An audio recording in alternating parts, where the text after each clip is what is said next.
Hey everyone, Dominic here, bringing you another Ravening Report. This time we've got Vampire Covenant versus Orc and Goblins.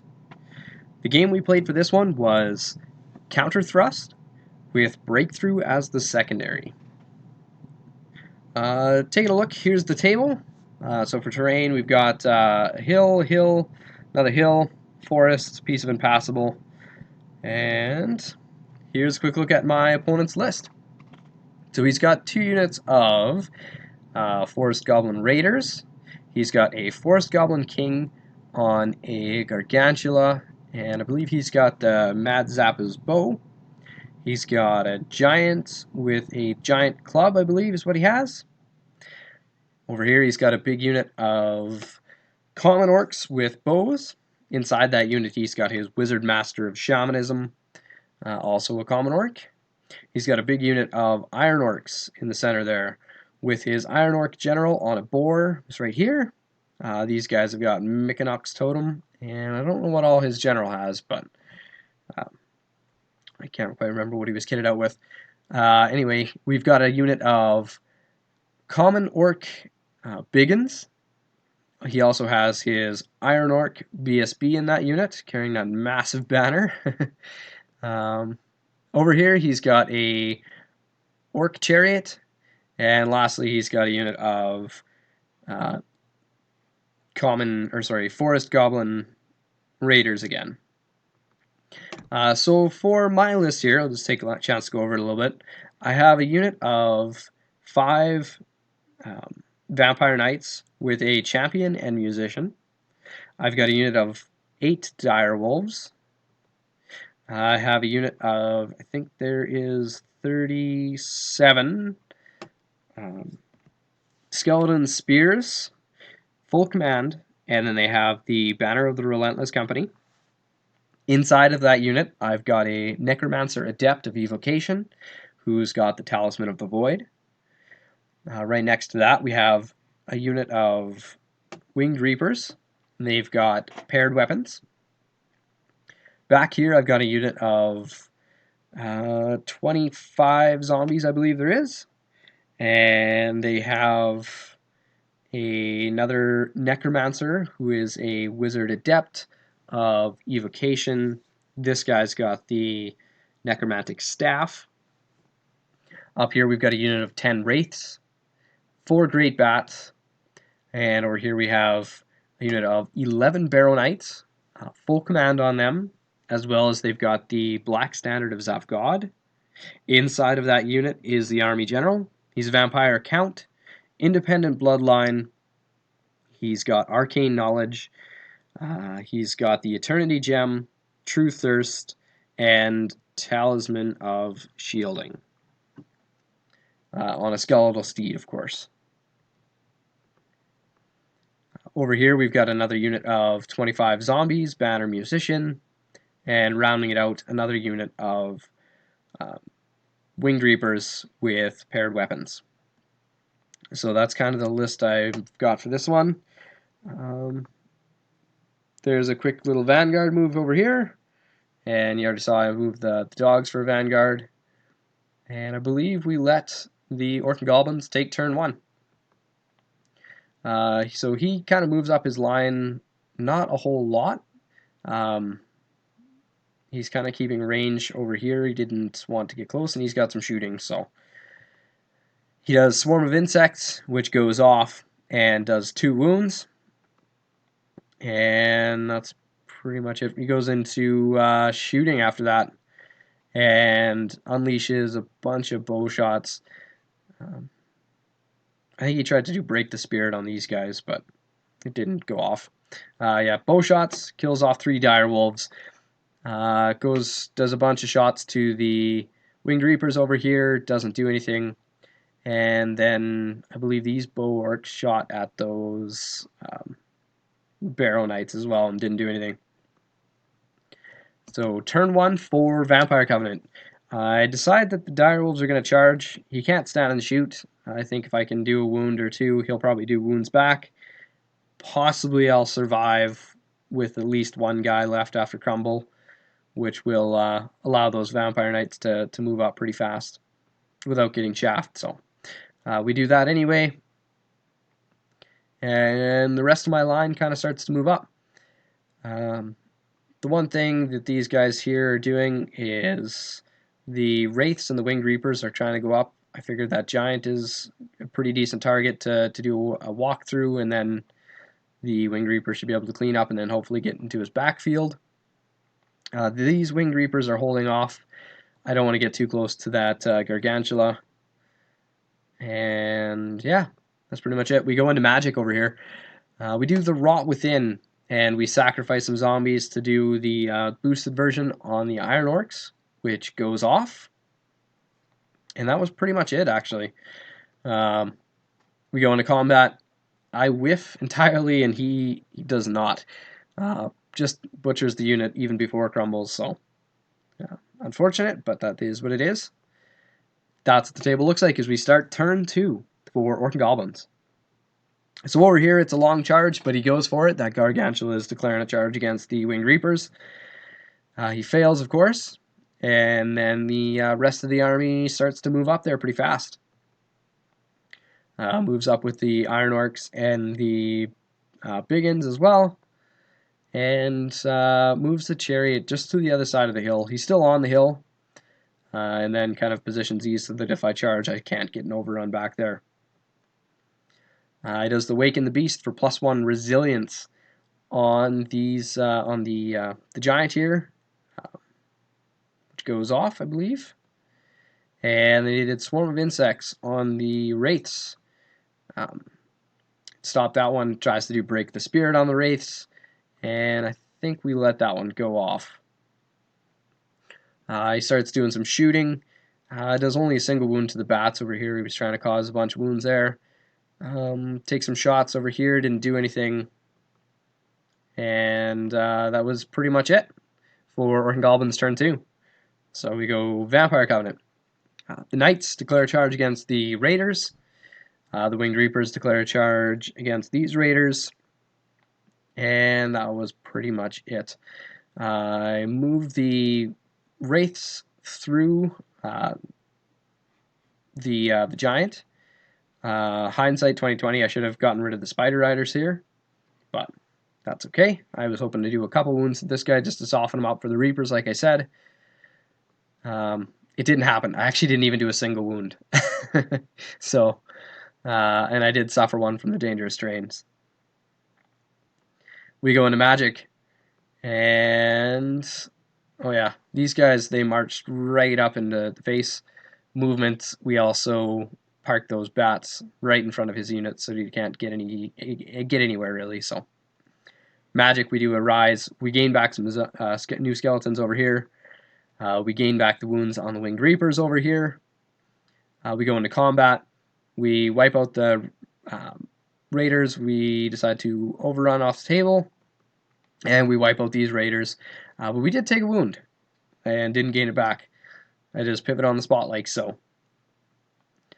So that's what the table looks like as we start turn 3 for Orc and Goblins. Right here, he goes into the front of the zombies. He goes into the flank of the zombies with the Giant. The Iron Orcs to go into these bats. These Orcs actually go into the Winged Reapers, which I think I actually like that fight just as it is.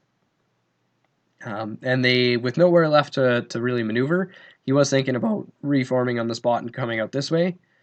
But without a way to really get away, he just goes for the charge. So everybody makes it in. And yeah, he moves these Spider Riders up over here in front. I wasn't entirely sure why, but they do take some bow shots at the zombies, and I think they knock off a wound or two. His Chariot just moves up right in front of the Knights. I think he's just stalling for time over here. And then he goes into Magic. He managed to get Awaken the Beast off on his Bulwarks that are fighting the Winged Reapers. And now that fight is looking a lot less attractive. He does Break the Spirit over here again. And he tried to do Bring the Pain on the skeleton unit here, but it didn't go off. So we go into combat. Well, there's the shooting. We go into combat. He just opens up, and I didn't even do a single wound back to him. That's what I'm looking like after crumbles. Kills off the bats, of course. And over here, I only knock off one rank, but he wipes me out just with that last one. If I had one more combat res, I wouldn't have suffered it, just because of the necromantic aura. But that was unfortunate. And then he shreds the zombies on the other side. It wasn't even a competition. So we go into Vampire Covenant, turn 3. So the knights go into the chariot, of course. Unless I'm taking any other pictures here. Actually, I don't think I declared any charges. So we go into magic. We try and do a rise to bring back some skeletons back here. We do the Rot Within on these Iron Orcs again, which does go off, so they're -2 now. And that's pretty much it. We go into combat. He wipes out the skeletons and pivots on the spot over here to face the knights, who wipe out the chariot. And that's pretty much it. The wraiths in my movement, they did move over top of the Gargantula. I believe I caused 2 wounds to him, luckily. And then we just park in front. This giant is actually facing over here to where the Winged Reapers just came back on the table. So yeah, we go into turn 4 for Orc and Goblins. The big uns declare a charge into the Knights. The giant goes into those Winged Reapers. The Gargantula goes into the Wraiths. Everybody makes it in, of course. And then he does some maneuvering over here. And this is where I really regret not doing the Reaper move through these guys, because they've now chaffed me to get to his much gushier backfield there. Sure what we're taking here. I think he does some shooting. I didn't take any pictures of magic, apparently. I think he tried to do Awaken the Beast on something there to give him plus toughness on stuff, but didn't go off. He goes into shooting, tries to knock a few zombies off over here. As you can see, I had bailed out earlier too, so both necromancers are in this unit currently. We go into combat. His giant whiffs entirely. Didn't do a single wound to the Reapers. I do 4 wounds back to him. He breaks. I elect to hold and pivot on the spot to face the Gargantula here. So he's over here. We do another wound, and he whiffs his attacks as well. So we're holding over here, and he does quite a bit of work. I do some wounds to him, but I'm down to just the musician and the champion over here. That's what the table looks like as we go into turn 4 for Vampire Covenant. So over here, the Winged Reapers decide to declare a charge against the Giant, just to make him flee a bit more, and maybe if he flees enough, he'll be chaff in front of his Black Orcs, or Iron Orcs. So he flees, and we fail our redirect, unfortunately. So we're going after him. So since this all happened, we declare a charge into the Raiders here, and he actually elects to flee on that one, which with them fleeing gives me enough room. I'm going to go into those Iron Orcs. I know they have Mechanox Totem, and I've got a lot of stuff he can shut down, but and not only that, plus great weapons. But I figure if I can go in and kill his general with the multiple wound 2, I might actually be able to break the unit, even if, as long as he doesn't do too much combat back to me. So that one makes it in, of course, and the Winged Reapers fail their charge and just stumble forward a bit. We go into magic. We do Whispers of the Veil, and it goes off on his Iron Orcs, so they're now -1 resilience, -1 discipline. And then we got the Hand of Glory off on the Barrow Knights here as well. We also managed to get a unit of zombies out here because this one's going down. I wasn't within 18 to do any raises. Actually, I had one, which he shut down, but either way, fresh unit of zombies out here just to block the charge for one more turn. We go into this combat, like I said, he wipes them out and reforms on the spot. And big spoiler here. So what ended up happening, he killed the back rank of my Barrow Knights. I did a bunch of work to the Iron Orcs, but I directed most of the Barrow Knight attacks against his general. And with the multiple wound 2 against standard, we just put the last wounds on him. I guess we did 2 wounds that he didn't save, and it killed him outright, which meant that he wasn't stubborn. He was steadfast, but he was only leadership 7, I think, with the Whispers of the Veil on him. So he broke. His wizard, who had bailed out and was hiding behind them, failed his panic check, and he fled. And then the common orcs that were beside also failed their panic check, and they fled this way. As you see, I ran the Iron Orcs down, and we're about 2 inches away from that shaman now that after he fled. So turn 5 now for Orc and Goblins. He goes into that chaff to get it out of the way. Over here, actually, I guess there was one other combat in my turn. We did a couple more wounds to his Gargantula, but he does wipe me out this time and pivots on the spot, so he did charge into the Winged Reapers on his turn. The Common Orcs continue fleeing. I believe the Raiders actually rally, surprisingly, as does the Giant, and so does the Shaman. He actually rallies. This is just there from last time. He goes into Magic. He does Break the Spirit on these guys, which is a good play because there is one of them on the hill, and then there's open terrain and all of that. So, what else we got? I think that's pretty much it. I think he did Swarm of Insects over here, maybe knocked off a guy or two. And Bring the Pain. I just let him have this. Didn't matter. Goes into combat. Wipes out the Winged Reapers. Pivots on the spot.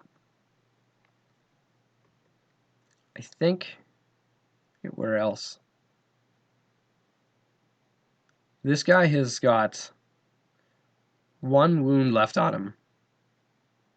Not sure where it was from. That's important because he's got 1 wound left at this point. But either way, we go into Vampire Covenant, turn 5. So we charge here. I lose a guy to Dangerous Terrain charging in. Actually, I lost 2 guys to Dangerous Terrain charging in, even with the 5+. We move the Necromancers bail out in either direction, and the zombies just go forward to block this charge a bit. I need to stop him from getting into my deployment zone is essentially what we're doing here. We go into Magic phase. We do Hasten the Hour on the orcs there. 1 to his BSB, 1 to the unit champ, 1 to the unit. Probably should have just done 3 to the unit at that point, just to try and get it below 25, but either way. We raise back a whole handful of zombies, as you see, and that's pretty much it. We go into combat. I wipe out the... oh no, we got bodies back here. We did a bubble arise. That's how we got so much back. But we wipe out the Shaman. We overrun into his backfield here to get to the secondary. I suffered another wound or 2 from the Break the Spirit, as well as my Vampire General took 1 from Break the Spirit. So, yeah, but that's kind of what the table looks like as we go into turn 6 for Orc and Goblins. So over here, he does a charge into the front, and he charges this Necromancer here. They both make it in. Looks like that. He does, I didn't even notice this before, but he moves up and he does bow shots against that Necromancer. Luckily, he doesn't do any wounds. That could have been really, really close. Turn 6 extra points. Oh no. Yeah, no, I guess he would. I guess he did 2 wounds to him, but didn't kill him was the important part. He goes into combat. He wipes out the zombies. He wipes out this Necromancer first and overruns the Giant. So the Giant goes in, helps out. They get rid of the zombies. The orcs here overrun, and they get like a half-inch inside of the deployment zone, which is 16 for this one. So, and luckily for me, the Giant failed his overrun, and he's away from the second Necromancer here. So that's kind of what table looks like.